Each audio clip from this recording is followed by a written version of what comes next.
Nascido escravo, Martinho Lutero. Capítulo 2. O que Erasmo ensinava. Argumento 1. Definição de Erasmo do livre-arbítrio. Para ser justo, terei de citar a sua própria definição de livre-arbítrio.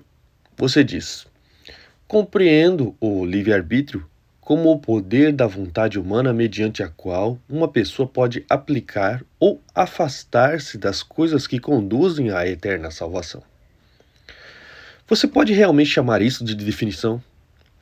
Uma definição precisa ser clara, e cada aspecto dessa declaração precisa ser explicado para tornar-se claro. Além disso, você começa definindo uma coisa, mas termina definindo algo inteiramente diferente. Quero dizer que somente Deus tem a liberdade de vontade que você descreve e ainda supõe que pertence aos homens. Entretanto, o homem é como um escravo, cuja única liberdade consiste em obedecer a seu senhor. Os seres humanos só agem de acordo com as determinações de Deus. Será isso liberdade de arbítrio, como você a descreve? Por conseguinte, terei de considerar esta suposta definição em seus vários aspectos. Alguns deles são suficientemente claros, mas tenho de realçar outros aspectos, antes que possa mostrar onde eles erram. Eles parecem ter medo da luz, como se fossem culpados de alguma coisa.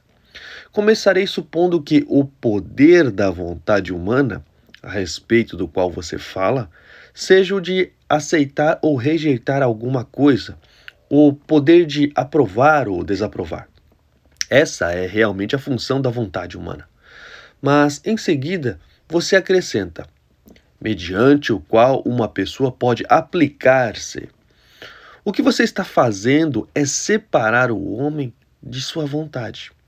Está dando à pessoa o poder de dirigir a sua vontade. Entretanto, a vontade de um homem faz parte dele.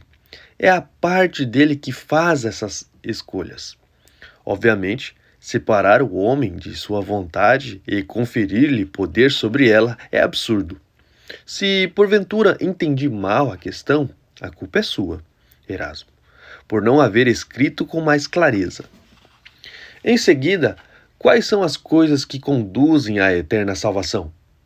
Elas têm de ser as palavras e as obras de Deus. Nenhuma outra coisa pode conduzir-nos à salvação eterna. Aliás, a mente humana é incapaz de aprender o significado da salvação.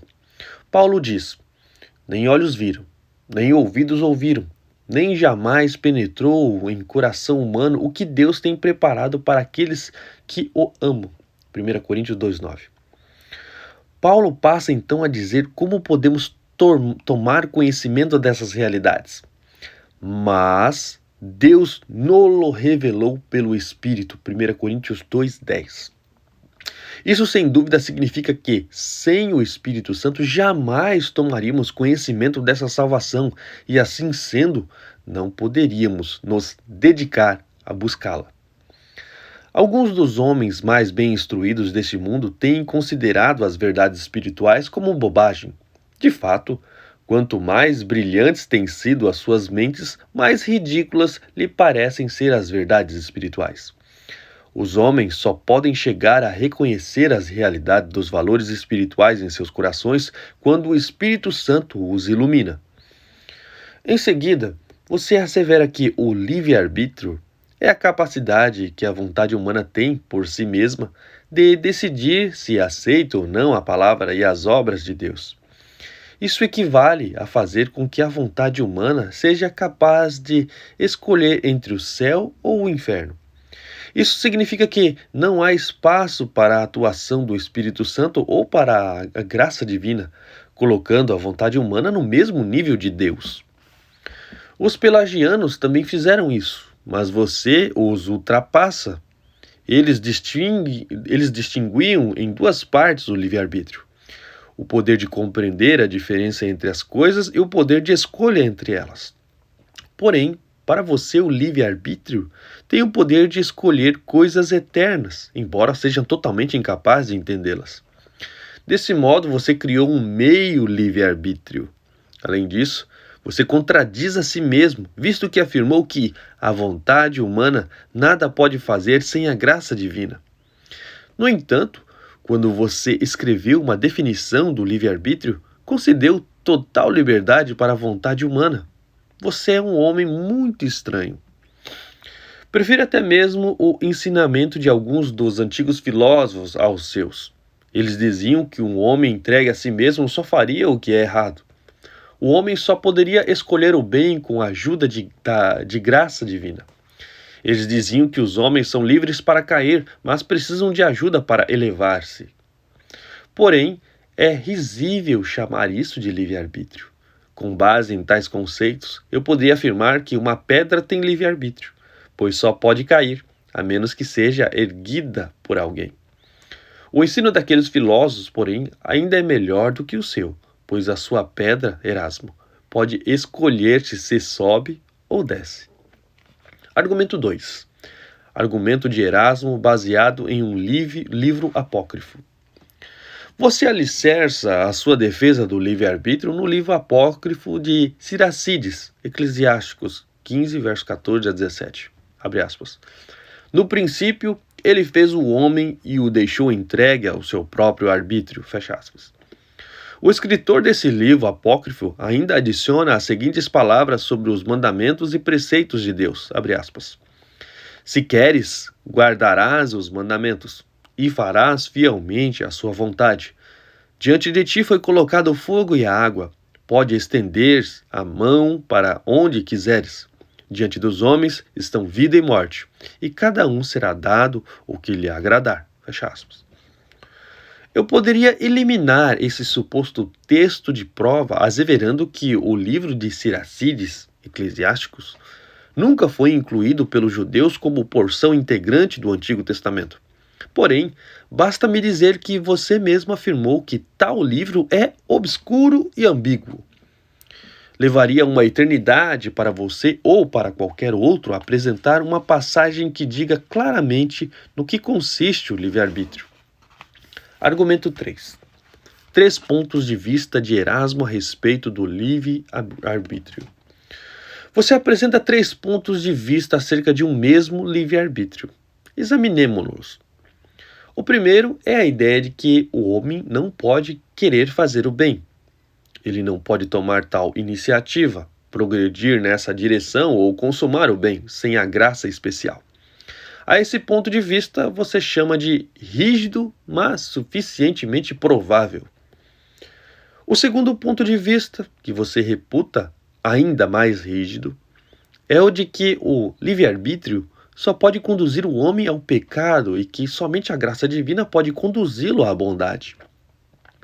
O terceiro ponto de vista, que você considera como o mais rígido de todos, é que o livre-arbítrio não tem qualquer sentido e que Deus é a causa tanto do bem quanto do mal que em nós existe.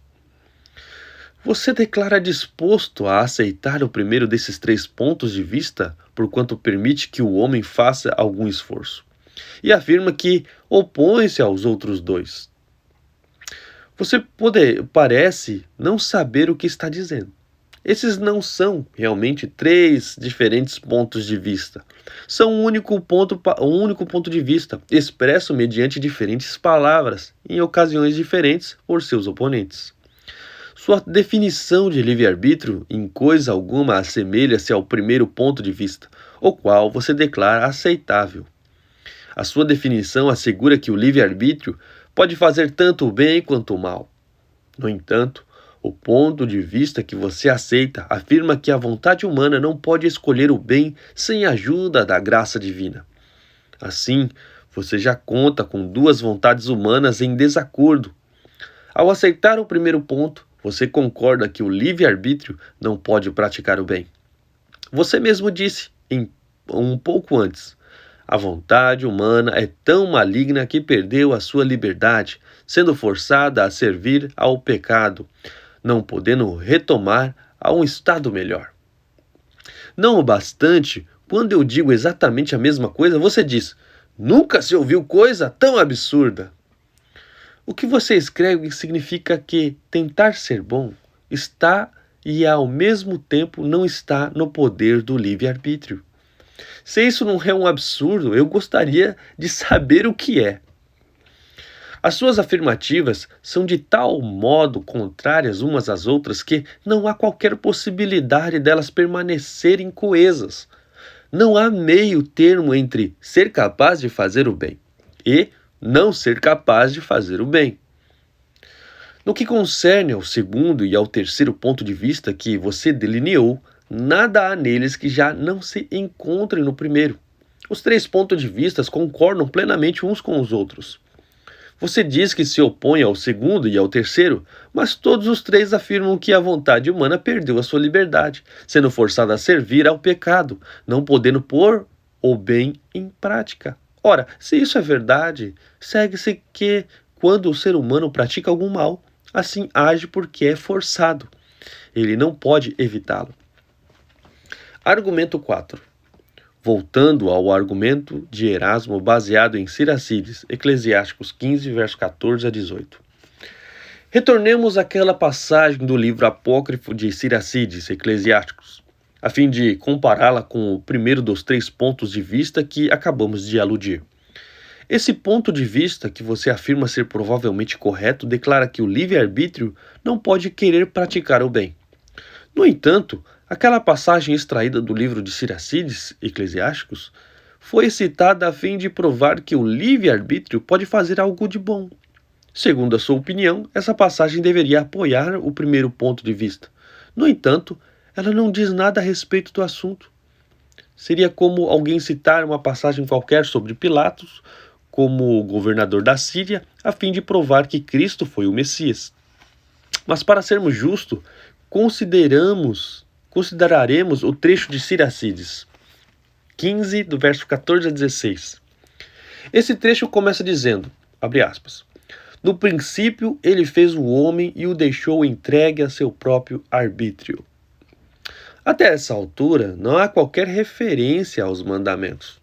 O homem era dotado de uma vontade inteiramente livre quando o Senhor Deus o tornou Senhor de todas as coisas. Mas então lemos que Deus acrescentou seus mandamentos e preceitos, abre aspas. Se queres, guardarás os mandamentos e farás fielmente a sua vontade, fecha aspas.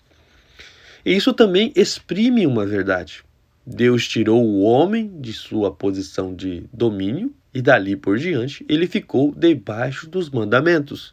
Não era mais livre. Portanto, você pode ver que é possível compreender essa passagem de Siracides de uma maneira que concorda comigo e não com você. A minha compreensão desse trecho concorda com a totalidade das Escrituras. A sua maneira de compreendê-los faz esse texto voltar-se contra as Escrituras e sua inteireza. Argumento 5. Exame posterior do uso que Erasmo fez de Siracides. 15, do verso 14 a 17. Você, Erasmo, sugere que as palavras, abre aspas, se queres guardarás os mandamentos, fecha aspas, mostra que o homem é capaz de escolher com liberdade. Argumentar assim é avaliar o que seriam as palavras de Deus de acordo com a razão humana. Porém, eu posso provar que, mesmo de conformidade com a razão humana, as palavras, se queres guardarás os mandamentos, nem sempre significam uma capacidade para obedecer. Por exemplo, os pais com frequência dizem a seus filhos para fazerem algo, não para provarem o que eles podem fazer, mas a fim de provar que eles não podem fazer, para que aprendam a pedir ajuda.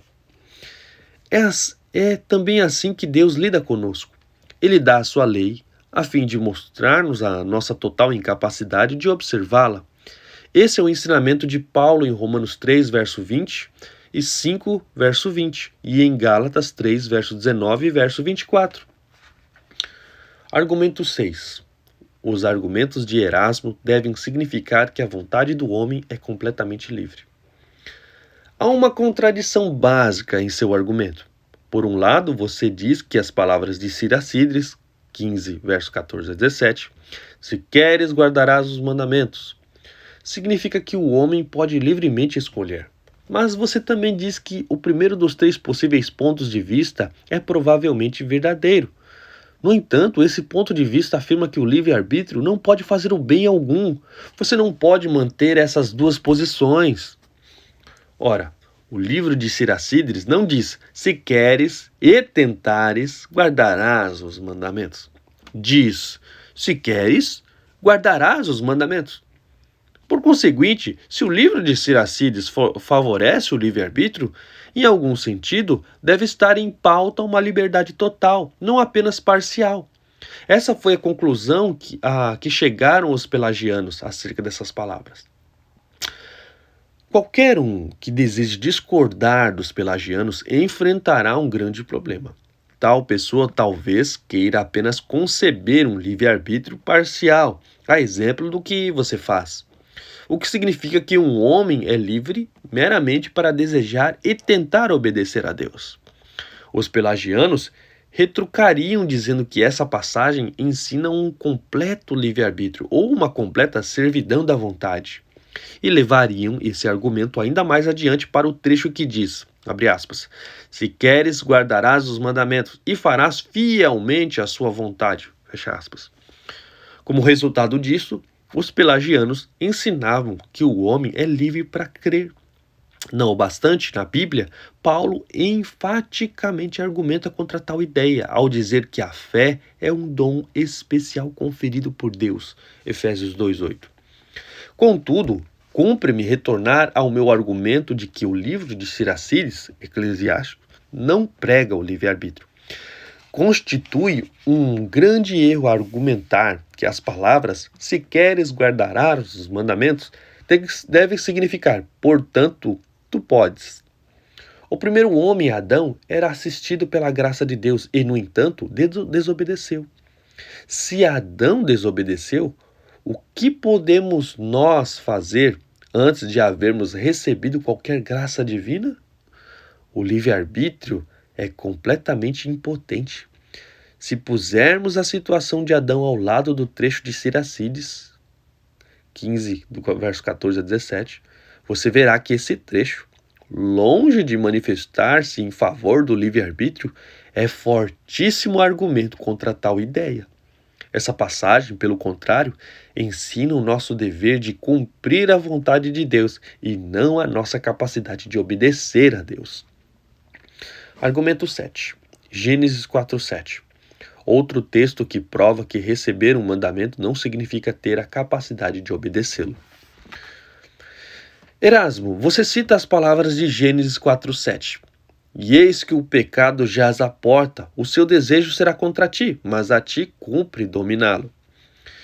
Para provar que que maus pensamentos podem ser controlados, não levando necessariamente ao pecado. Uma vez mais você contradiz a si mesmo. Você já havia dito que o ponto de vista que é provavelmente verdadeiro é aquela que afirma que a vontade humana não pode querer o que é bom.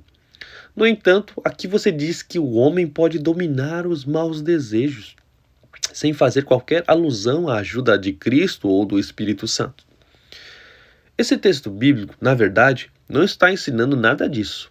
É um outro exemplo de que o homem é mostrado o que ele deve fazer e não o que ele pode fazer. Outro exemplo disso é o primeiro mandamento: não terás outros deuses diante de mim. Os textos citados são mandamentos e mandamentos não implicam a capacidade de obedecer. Pelo contrário, demonstram incapacidade de obedecer, como, por exemplo, no caso de Caim. Argumento 8. Deuteronômio 30, verso 19. A lei é designada para nos dar conhecimento do pecado. Essa é a terceira passagem que você cita a favor do livre-arbítrio. No texto se lê: te propus a vida e a morte, a bênção e a maldição. Escolhe, pois, a vida. Você diz: o que poderia ser mais claro do que dizer que o homem tem liberdade de escolha? Entretanto, replico que você está cego. Quando Moisés disse: escolhe, pois, a vida, porventura o povo israelita escolheu a vida? Se eles tivessem feito essa escolha, não teriam havido necessidade das operações do Espírito Santo. Você diz: é ridículo dizer a um homem diante de dois caminhos para ele ir pelo que lhe agrada, se apenas um dos caminhos estiver livre à sua frente. Que ilustração tola!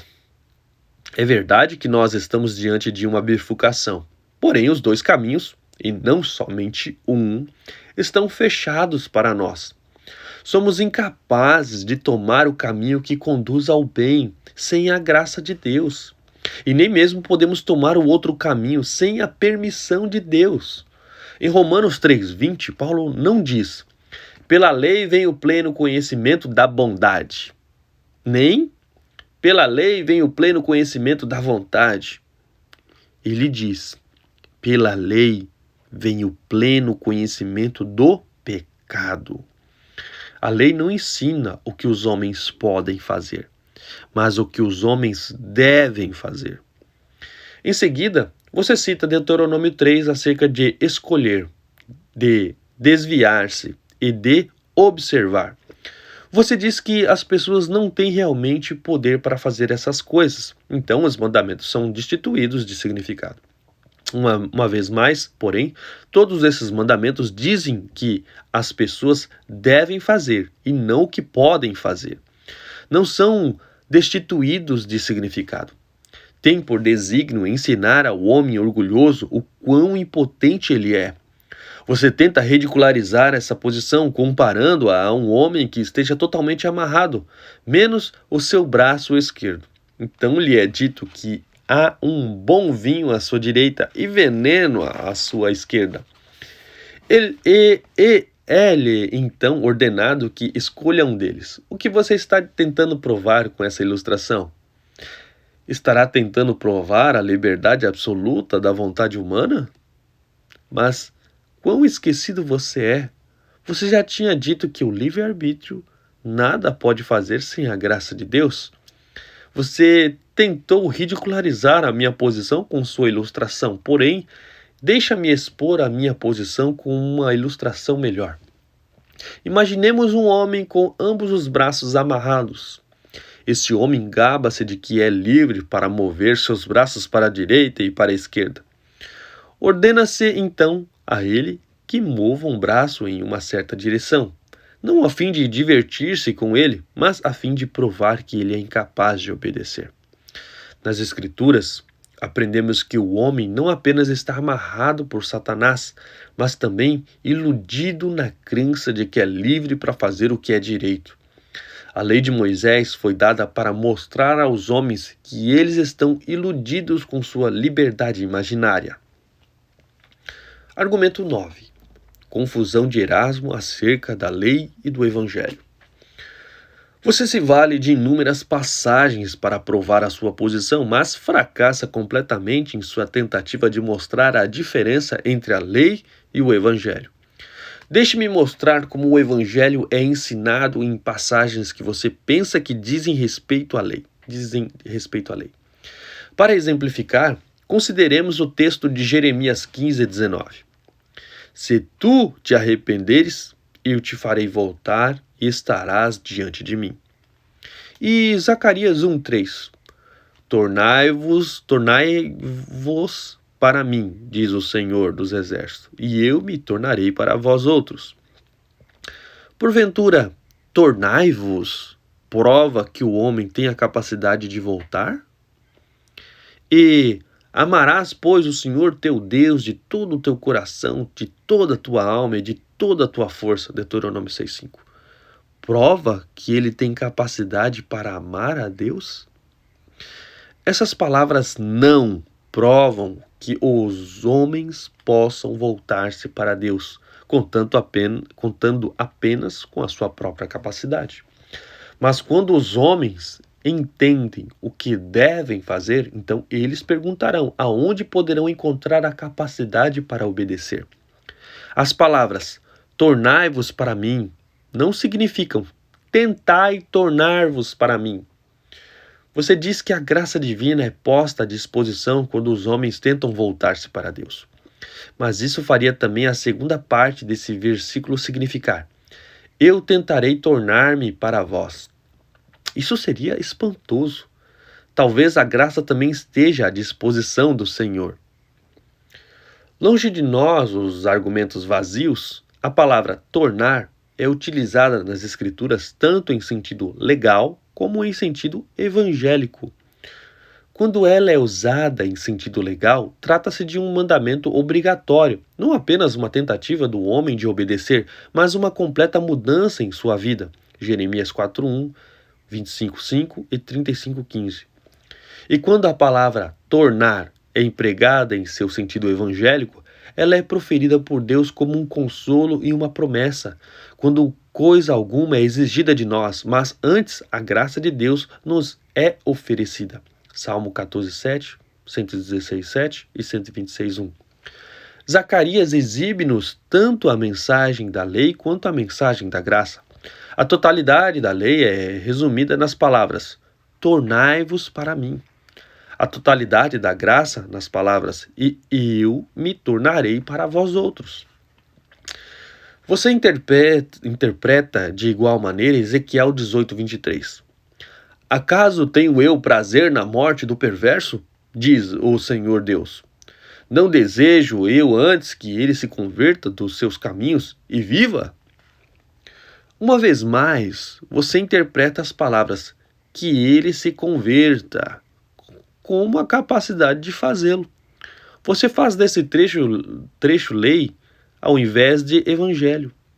Faz ele uma ordem para que nós não pequemos. Isso é lei. No entanto, o Senhor declara: porque não tenho prazer na morte de ninguém. Ezequiel 18:32. E alude claramente ao castigo do pecado que o pecador merece e o sabe. Deus está dando a tal pessoa esperança do perdão e salvação. As palavras da lei pesam sobre aqueles que não sentem nem reconhecem os seus pecados. A esses é mostrado o que devem fazer. Entretanto, o evangelho é dirigido àqueles que são afligidos pelo senso de pecado e são tentados a cair no desespero. Portanto, essas palavras em Ezequiel, não tenho prazer na morte de ninguém, longe de provarem o livre-arbítrio, provam exatamente o contrário. Elas mostram quão impotentes somos à parte das promessas de Deus. De fato, vamos nos tornando cada vez piores, enquanto a graça de Deus não nos é dada. Essas palavras de misericórdia são necessárias para salvar pecadores, a menos que você imagine que Deus diz essas coisas só por dizer. Ninguém aceitará essa promessa divina senão aquele a quem a lei houver mostrado seu pecado. Aqueles que ainda não sentiram o poder da lei de Deus e não temem o julgamento e a morte eterna. Não têm interesse pelas promessas misericordiosas de Deus. Argumento 10. A vontade revelada de Deus e a vontade secreta de Deus. Na passagem do livro de Ezequiel que acabamos de considerar, o profeta não trata, de forma alguma, da questão porque algumas pessoas são convencidas do pecado através da lei e outras não. Também não trata de por que algumas pessoas recebem a graça de Deus e outras não. Precisamos estabelecer clara distinção entre a vontade revelada de Deus e a vontade secreta de Deus. Deus, de acordo com a sua vontade secreta, planejou que aqueles aos quais escolheu receberiam sua misericórdia. Não nos compete inquirir a questão, mas adotar reverentemente ao Senhor. Devemos nos interessar por aquilo que Deus nos tem revelado e não por aquilo que Ele reserva para si mesmo. Aplicados ao nosso texto, esses pensamentos significam que Deus, oculto em sua majestade, não lamenta pela morte do pecador. Mas Deus, como nos é revelado, lamenta sobre a morte que vê em seu povo, e tem agido de tal que o pecado e a morte sejam eliminados. É impossível sermos orientados pela vontade secreta de Deus, pois não sabemos no que ela consiste. Basta-nos saber que a vontade secreta de Deus existe, de modo que venhamos a temê-lo e adorá-lo. Se estamos falando de Deus, da maneira como ele nos é revelado, É absolutamente certo dizer que a culpa é nossa se perecemos, porque, na verdade, a falha encontra-se na vontade do homem. Mateus 23, 27. Mas por que Deus não remove essa falha de cada ser humano? Ou por que nos considera responsável pelo erro que não podemos evitar? Não nos compete indagar a respeito. E mesmo que indagássemos, não obteríamos respostas, conforme diz Paulo em Romanos 9:20. Quem és tu, ó homem, para discutires com Deus? Argumento 11. A obrigação não é evidência de capacidade para obedecer. Você prossegue com o argumento. Se não está dentro da capacidade de cada indivíduo obedecer o que é ordenado, então todo o encorajamento nas Escrituras, todas as promessas, ameaças, repreensões, bênçãos, maldições e tantos exemplos são inúteis. Porém, conforme já tenho esclarecido por várias vezes, as passagens bíblicas que impõem o senso de dever não podem ser utilizadas para provar a existência de um livre-arbítrio, conforme você sugere. Uma das últimas passagens que você emprega em respaldo à sua posição em Deuteronômio 30, verso 11 a 14, que diz: porque este mandamento que hoje te ordeno não é demasiado difícil, nem está longe de ti. Não está nos céus, para dizeres: quem subirá por nós aos céus? Quem nos traga e nos faça ouvir para que o cumpramos? Nem está além do mar, para dizeres: quem passará por nós além do mar? Que nos traga e nos faça ouvir para que o cumpramos. Pois estas palavras estão muito perto de ti, na tua boca e no teu coração, para a cumprires. Você diz que essas palavras não somente mostram que nos é possível cumprir aquilo que ela nos ordena, mas que é algo tão fácil quanto cair de uma pinguela. Porém, se realmente esse é o sentido da passagem, então temos de concluir que Jesus Cristo foi um tolo por desperdiçar seu tempo. Ele derramou seu sangue a fim de nos garantir o Espírito Santo, embora o tempo todo não tivéssemos qualquer necessidade dele, porquanto todos podemos fazer fácil e naturalmente aquilo que Deus requer de nós. Mas, se esse é o caso, como isso se harmoniza com o próprio argumento de que provavelmente seja verdadeiro o ponto de vista de que o livre-arbítrio não pode fazer o bem sem a graça divina? Você já se esqueceu de que escreveu isso? Portanto, quase nem preciso referir-me à explicação de Paulo sobre Deuteronômio 30, verso 11 a 14, em Romanos 10, 8. Preciso apenas examinar essa passagem para ver que nenhuma palavra é dita a respeito do livre-arbítrio. Por exemplo, o que significa para você expressões como não é demasiado difícil, nem está longe de ti, nos céus e além do mar? Elas tão somente aludem a coisas que devemos tentar fazer, mas nada dizem quanto à nossa capacidade de fazer essas coisas. Elas meramente referem-se à noção de distância. Eu sei que tudo isso é uma lógica infantil, mas que posso fazer quando me deparo com argumentos tão tolos? Nesta passagem, Moisés mostrou de forma patente ser legislador fiel.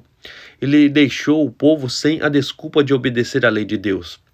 Eles não precisavam olhar em lugar algum a fim de tomar conhecimento do que Deus exige. Eles não podiam alegar ignorância como desculpa por não observar lei. Eles não podiam dizer que tudo era um mistério. Tudo estava claro para que todos vissem. Então, do livre-arbítrio são retirados todas as desculpas para desobedecer. Repito que esses textos bíblicos mostram-nos somente aquilo que Deus requer. Mostram-nos o que devemos fazer, mas que não podemos fazer. Seu intuito é mostrar-nos quão impotente e quão pecaminosos nós somos.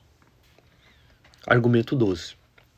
O homem não deve intrometer-se na vontade secreta de Deus. Agora chegamos aos seus textos comprobatórios do Novo Testamento. você destaca o texto de Mateus 23:37. Jerusalém, Jerusalém, quantas vezes quis eu reunir os teus filhos, como a galinha junta os seus pintinhos debaixo das asas, e vós não o quisestes. Você argumenta que, se tudo acontece precisamente conforme Deus deseja, então Jerusalém poderia replicar com justa causa: por que desperdiça as tuas lágrimas? Se não tinha a intenção que dessemos ouvidos aos profetas, então por que os enviastes? Por que nos consideras responsáveis quando tu decides aquilo que deveríamos fazer? Porém, conforme eu já disse, não nos compete intrometermos na vontade secreta de Deus, pois as coisas secretas de Deus estão inteiramente fora do nosso alcance. 1 Timóteo 6,16. Devemos dedicar o nosso tempo considerando o Deus encarnado, o Senhor Jesus Cristo, em que Deus tornou claro para nós o que deveríamos e o que não deveríamos saber. Colossenses 2,3. É verdade que o Deus que se tornou carne exclamou: quantas vezes quis eu, e vós não o quisestes.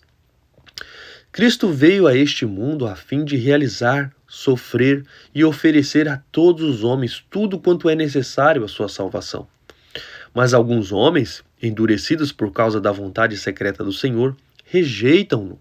João 1, versos 5 e 11.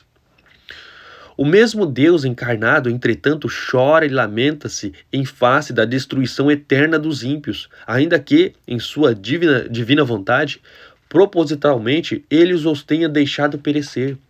Não nos cabe perguntar por quê, mas antes nos prostrarmos admirados diante de Deus. Nesse instante, alguns dirão que logo que sou empurrado para um canto, evito enfrentar frontalmente a questão, dizendo que não devemos nos intrometer na vontade secreta de Deus. Entretanto, isso não é invenção minha. Foi dessa maneira que Paulo argumentou em Romanos 9, verso 19 e verso 21. E Isaías, antes de Paulo, Isaías 58, 2, é evidente que não devemos procurar sondar a vontade secreta de Deus, sobretudo quando observamos que são juntamente os ímpios que são fortemente tentados a fazê-lo. Nós devemos adverti-los a ficar calados e reverentes. Se alguém quiser levar avante essa forma de inquirição, é bem-vindo a fazê-lo, porém, descobrir-se-á lutando contra Deus. Quanto a nós, ficaremos observando para ver quem vencerá. Argumento 13. A lei mostra a fraqueza humana e o poder salvador de Deus. Um outro trecho que você cita é Mateus 19:17. Se queres, porém, entra na vida, guarda os mandamentos. Você indaga como é que as palavras se queres poderia ter sido dirigidas a alguém cuja vontade não é livre. No entanto, você já havia concordado que o livre-arbítrio não pode querer nenhuma coisa boa e que, sem a graça divina, pode somente servir ao pecado. Como então pode querer provar que a vontade humana é inteiramente livre? Será realmente verdade que a cada vez em que dizemos a alguém se quiseres ou se desejas, significa que existe a capacidade de fazer aquilo? Suponha que digamos o seguinte: se você quiser comparar-se a Davi, terá de produzir salmos como os dele. Não estaríamos dizendo que isso nos seria impossível, a menos que Deus nos capacitasse para tanto? Assim, nas Escrituras encontramos expressões similares a essa, para nos mostrar o que pode ser feito no poder de Deus e o que não podemos fazer por nós mesmos. Essas expressões não somente mostram coisas que não podemos fazer com nossos poderes naturais, mas também revelam uma promessa do tempo em que essas coisas serão realizadas através do poder de Deus. Poderíamos exprimir o sentido das Escrituras assim: se chegares a manifestar a vontade de guardar os mandamentos, o que terás, não por ti mesmo, mas através de Deus, que a dá a quem ele deseja, então eles te preservarão. Dessa maneira, podemos perceber que não podemos fazer nenhuma daquelas coisas que nos são ordenadas, ao mesmo tempo em que podemos fazer todas elas, pois nossas fraquezas pertencem a nós mesmos e a nossa capacidade nos é dada através da graça de Deus. Argumento 14. O Novo Testamento contém instruções para guiar os justificados. Você emprega um argumento alicerçando em muitas referências do Novo Testamento a respeito de boas e más obras. Por exemplo, regozijai-vos e exultai, porque é grande o vosso galardão nos céus, pois assim perseguiram os profetas que viveram antes de vós. Mateus 5,12. Você diz que, se tudo é feito porque assim Deus o deseja, não pode haver qualquer mérito nas boas obras. Isso posto, você quer que o texto signifique que o homem pode fazer, sem a ajuda divina, boas obras que merecerão recompensas no céu. Ora, veja só, o livre-arbítrio tem sofrido algumas distorções à medida em que o seu livro avança. Não somente o livre-arbítrio é capaz de querer e de realizar o bem, mas agora você também quer que o mesmo mereça a vida eterna. Nesse caso, que necessidade temos de Cristo ou do Espírito Santo? Homens espertos podem ser cegos para as coisas que são perfeitamente claras às pessoas comuns. Você não consegue perceber a diferença entre o Antigo e o Novo Testamento. No Antigo Testamento, há leis e ameaças cujo propósito é fazer-nos avançar para as promessas encontradas no Novo Testamento. No Novo Testamento, encontramos o Evangelho, onde achamos a graça e o perdão dos pecados, que nos foram obtidos pelo Cristo crucificado. Além disso, há encorajamento e instruções cujo intuito é despertar aqueles que foram justificados após haverem recebido a graça e perdão, para que produzam o fruto do Espírito e para que carreguem ousadamente a cruz. Você está cego com respeito à total operação regeneradora do Espírito de Deus, vendo nas Escrituras somente leis por meio das quais os homens deveriam viver. Isso é surpreendente em alguém que tem passado tanto tempo estudando as Escrituras. O texto de Mateus 5,12 tem tanto a ver com o livre-arbítrio como a luz tem a ver com as trevas, tendo por único desígnio encorajar os apóstolos que já estavam debaixo da graça divina, a fim de perseverarem diante das dificuldades do mundo. Argumento 15. A base para o galardão do crente é a promessa de Deus e não o mérito do homem. O galardão, referindo em Mateus 5,12, é uma espécie de promessa. Uma promessa, entretanto, não prova que podemos fazer coisa alguma. Prova apenas que, se fizermos certas coisas, seremos galardoados. A questão é se realmente podemos fazer as coisas em razão das quais o galardão é dado. Alguns dizem: o prêmio é posto perante todos os que correm, assim sendo, todos podem correr e obter o prêmio. Não é essa uma lógica ridícula? Poderia ser útil para alguns, se a noção do livre-arbítrio pudesse ser estabelecida por meio de tais argumentos. Você procura argumentar que, se Deus já decidiu tudo de antemão, então não podemos falar em galardão. Se quer dizer com isso que você não recompensaria quem trabalha com má vontade, eu estou de acordo. Porém, quando as pessoas praticam o bem ou o mal propositadamente, então, com toda a justiça, recebem o galardão ou a punição. Isso é verdade, mesmo quando as pessoas são incapazes de alterar a sua vontade por seus próprios esforços. Se, porém, só podemos desejar fazer o que é bom, capacitados pela graça divina, daí é óbvio que o mérito e o galardão provêm exclusivamente da graça divina. Entretanto, não deveríamos falar sobre méritos humanos. Melhor é falar acerca das consequências daquilo que fazemos. Nada existe de bom ou de mal que não venha a receber sua devida retribuição. O inferno e o julgamento divino, certa e seguramente, esperam pelos ímpios. Da mesma forma, é certo que um reino espera pelos piedosos, porque o mesmo foi-lhe preparado por seu Pai Celestial. Mateus 25:34. Se tentarmos fazer o bem a fim de merecermos herdar o reino de Deus, haveremos de fracassar, mostrando assim que somos ímpios. Os filhos de Deus fazem o bem visando a glória de Deus e não alguma recompensa. Por conseguinte, qual é o significado daquelas passagens bíblicas que prometem o reino de Deus ou ameaçam com o inferno? Gênesis 15:1, verso 2, 2 Crônicas 15:7, Jó 34:11, Romanos 2:7. Elas simplesmente mostram o resultado de uma vida boa ou de uma vida má. Seu propósito é instruir e alertar. Nada dizem a respeito de mérito, mas ensinam aquilo que devemos fazer, encorajando-nos a prosseguir até o fim. Gênesis 15:1, 1 Coríntios 15:58 e 16:13. É como se quiséssemos consolar alguém, dizendo que o que ele está fazendo agrada a Deus, ou como se quiséssemos advertir alguém, dizendo que o que ele está fazendo desagrada a Deus.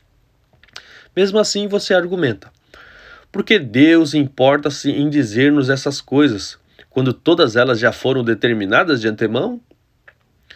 A resposta é que Deus produz em nós o seu propósito por intermédio da sua palavra. O Senhor poderia fazer essas coisas sem a sua palavra. Todavia, agradou-lhe fazer de nós seus cooperadores. Portanto, ele nos diz essas coisas em sua palavra a fim de envolver-nos em seu plano. Por conseguinte, vemos que Deus realiza em nós a sua vontade e também nos apresenta a sua palavra, com o intuito de dizer ao mundo inteiro quais os fatos a respeito dos galardões e das punições, a fim de que o seu poder e a sua glória, bem como a nossa debilidade e impiedade, sejam proclamadas por todo o mundo. E essas verdades, que tantos desprezam, serão recebidas pelos corações dos piedosos. Argumento 16. A soberania de Deus não anula a nossa responsabilidade. Erasmo, você alicerça seu argumento nas palavras de Mateus 7,16 que dizem: pelos seus frutos os conhecereis. Asseverando que a Bíblia diz que o fruto é nosso e que, portanto, não pode ou mesmo ser nos dado por Deus através do seu Espírito. Esse é um argumento tolo, pois é dito que Cristo é nosso, embora o tenhamos recebido. Os nossos olhos são nossos, embora não os tenhamos criado. E em seguida, você usa outro argumento alicerçado em Lucas 23:34. Pai, perdoa-lhes, porque não sabem o que fazem. Você afirma que se a nossa vontade não é livre, então teria sido mais certo se Jesus tivesse desculpado os seus assassinos por não terem eles livre-arbítrio, e nem poderiam eles agir de outra maneira. A resposta, entretanto, encontra-se nas próprias palavras de nosso Senhor. Não sabem o que fazem. Poderia ser dito ainda mais claramente que Cristo estava afirmando que seus algozes eram incapazes de querer fazer o que é bom? Como poderiam querer fazer aquilo que desconheciam? Nenhuma afirmativa mais forte pode ser apresentada acerca da pobreza da vontade humana. Não somente a vontade humana não pode fazer o bem, mas também nem ao mesmo reconhece quanto mal está fazendo, nem reconhece no que consiste o bem. Em seguida, você usa novamente a passagem de João 1,12. Mas a todos quantos o receberam, deu-lhe o poder de serem feitos filhos de Deus, a saber, os que creem no seu nome. E argumenta que não lhe poderia ter sido conferido o direito de tornarem-se filhos de Deus se não houvesse liberdade da vontade. Atentemos cuidadosamente ao que diz esse versículo. João fala da completa transformação de quem, sendo filho do diabo, passa a ser filho de Deus. Esse alguém nada faz, antes é transformado em algo.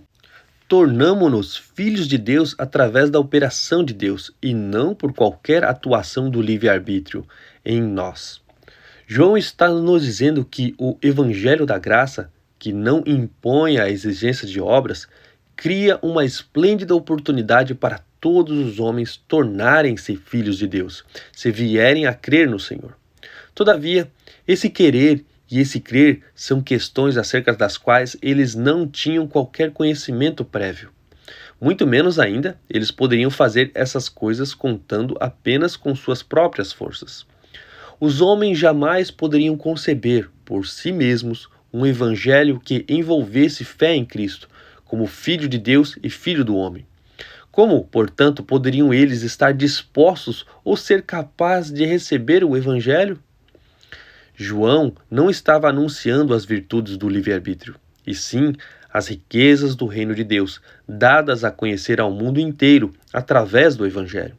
João também mostrou quão poucos são aqueles que recebem o evangelho, exatamente porque o livre-arbítrio dos homens se lhe opõe. O poder do livre-arbítrio resume-se nisto: Satanás domina-o inteiramente, de tal maneira que o livre-arbítrio rejeita a graça de Deus. E também rejeita o Espírito Santo, o qual cumpre em nós a lei, visto que o livre-arbítrio imagina que é capaz de obedecer à lei mediante os seus próprios esforços. Por fim, você cita Paulo como apoio à sua posição.